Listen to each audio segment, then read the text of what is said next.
कि नालायक अफसरों की वजह से इनकी दुकानें टूटी और मैंने इनको नीचे बिठा के इनको क्या कह सकता हूँ, लेकिन नीचे बैठा के एहसास कराया कि गरीब आदमी कैसे तपती धूप में 2 रुपये कमाने के लिए 100 रुपये कमाने के लिए किस प्रकार से अपना टाइम निकालकर किस तरह सारा दिन धूप में छाँव में बारिश में खड़ा रहता है।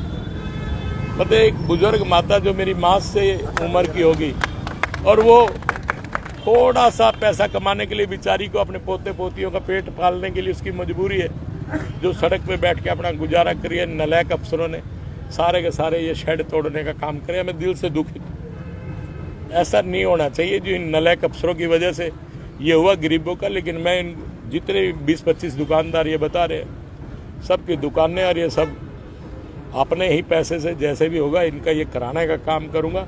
और आज ही शाम को 7 बजे इन लोगों को बुलाया मैंने, ताकि ये अपने घरों में अपने बच्चों को खाना भोजन की व्यवस्था मैं इनको करके दूंगा, ताकि आज रात को इनके घर में चूल्हा जल जाए, ऐसी व्यवस्था करूंगा। लेकिन दिल से दुखी हूँ कि नहीं होना चाहिए, क्योंकि मेरे पिता जब यहाँ जींद आए तो बहुत गरीबी की हालत में आए थे और उन्होंने अपने आप को यहाँ स्टैंड किया, सबने साथ दिया। और हमारा को हमेशा हमारे पिता ने कहा कि गरीब आदमी का साथ हमेशा देना बेटा, और मेरा हमेशा साथ गरीबों ने दिया भी है। तो मैं अपनी तरफ से बहुत दुखित हूँ, मेरे पास आज शब्द नहीं है इन लोगों को देख के। लेकिन उन अफसरों को मेरे का मकसद एक ही था कि मैं उनको नीचे बिठा के एहसास कराऊं कि गरीबी होती क्या।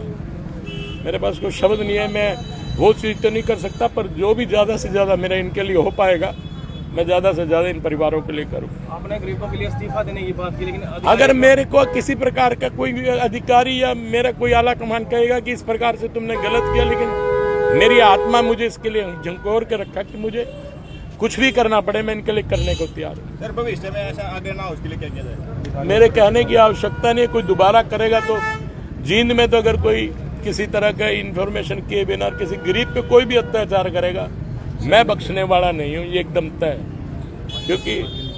क्योंकि सरकार की नीति जो है गरीब व्यक्ति के लिए बनी हुई है। वो हमारे प्रांत के माननीय मुख्यमंत्री जो है नायब सैनी जी, उन्होंने कहा कि गरीब व्यक्ति को हो सकता है कि मजबूरियां हैं साहब, पेट पालने के लिए आदमी सड़क पे बैठता है साहब, किसको शौक है सड़क पे बैठने का। मेरे पास कोई शब्द नहीं है, लेकिन आज मैं दिल से दुखी हूँ। बिना नोटिस के ही तोड़फोड़ की ना टाइम जो हुआ मैं अब इस विषय पे क्या कहूँ, कोई इसके खिलाफ इनके खिलाफ कार्रवाई भी मैं करूँगा।